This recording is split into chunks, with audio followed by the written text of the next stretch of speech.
ನನಗೆ ಇಂತಹ ಅದೃಷ್ಟ ಅಂತ ಹೇಳಿದ್ರೆ ರಾಜ್ಕುಮಾರ್ ಅವರನ್ನು ಹಾಡಿಸಿದ ನಂತರ ಮೈಸೂರು ಮಲ್ಲಿಗೆಯ ಹಾಡುಗಳ ಧ್ವನಿ ಮುದ್ರಣದ ಸಮಯದಲ್ಲಿ ಜಾನಕಿ ಅಮ್ಮ ನಮ್ಮ ಸ್ಟುಡಿಯೋಗೆ ಮೊಟ್ಟ ಮೊದಲು ಬಂದರು. ದೀಪವು ನಿನ್ನದೇ ಹಾಡನ್ನು ಹಾಡಲಿಕ್ಕೆ ಬಂದಿದ್ದರು. ಜಾನಕಿ ಅಮ್ಮ ಅವರು ಬಂದಾಗ ನಾನು ಕುಮಾರಧಾರ ಅನ್ನುವಂತಹ ಒಂದು ಸುಬ್ರಹ್ಮಣ್ಯ ಸ್ವಾಮಿ ದೇವರ ಒಂದು ಕ್ಯಾಸೆಟ್ ರೆಕಾರ್ಡ್ ಮಾಡ್ತಾಯಿದ್ದೆ.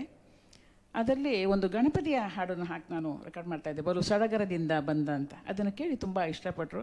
ತುಂಬ ಚೆನ್ನಾಗಿದೆ ರೀ, ತುಂಬ ಚೆನ್ನಾಗಿದೆ ಅಂದರು. ಅದರ ನಂತರ ನನಗೆ ಅವರನ್ನು ಹಾಡಿಸುವಂಥ ಒಂದು ಸುಯೋಗ ನನಗೆ ಸಿಕ್ತು.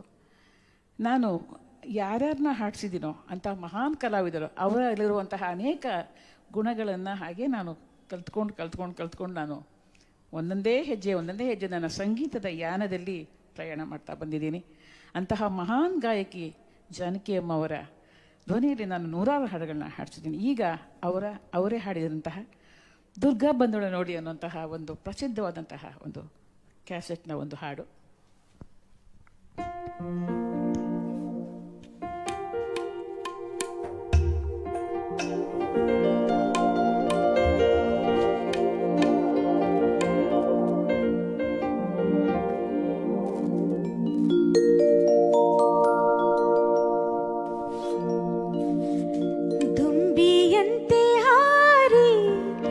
ದುರ್ಗಾ ಬಂದಳು ನೋಡಿ,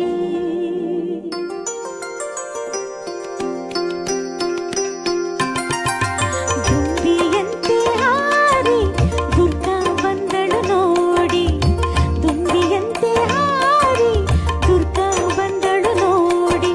ನಂದಿನಿಯ ಗಟಿಯಲ್ಲಿ ಆನಂದ ಕಟೀಲಿನಲ್ಲಿ, ನದಿ ನಂದಿನಿಯ ಗಟಿಯಲ್ಲಿ ಆನಂದ ಕಟೀಲಿನಲ್ಲಿ ದುಂಬಿಯಂತೆ ಹಾರಿ ದುರ್ಗಾ ಬಂದಳು ನೋಡಿ, ದುಂಬಿಯಂತೆ ಹಾರಿ ದುರ್ಗಾ ಬಂದಳು ನೋಡಿ.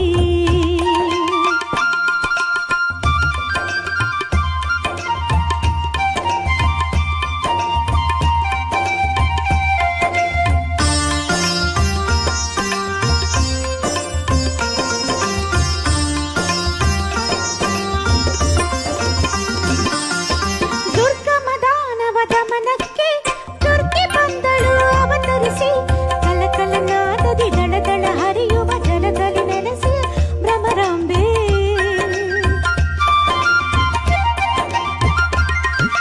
ದುರ್ಗಮ ದಾನವದ ಮನಕ್ಕೆ ದುರ್ಗೆ ಬಂದಳು ಅವತರಿಸಿ, ದುಷ್ಟರ ತರಿಯಲು ಭಕ್ತರ ಕಾಯಲು, ದುಷ್ಟರ ತರಿಯಲು ಭಕ್ತರ ಕಾಯಲು ದುರ್ಗದಂತೆ ತಾನಿದ್ದವಳು, ದುರ್ಗದಂತೆ ತಾನಿದ್ದವಳು. ದುಂಬಿಯಂತೆ ಹಾರಿ ದುರ್ಗಾ ಬಂದಳು ನೋಡಿ.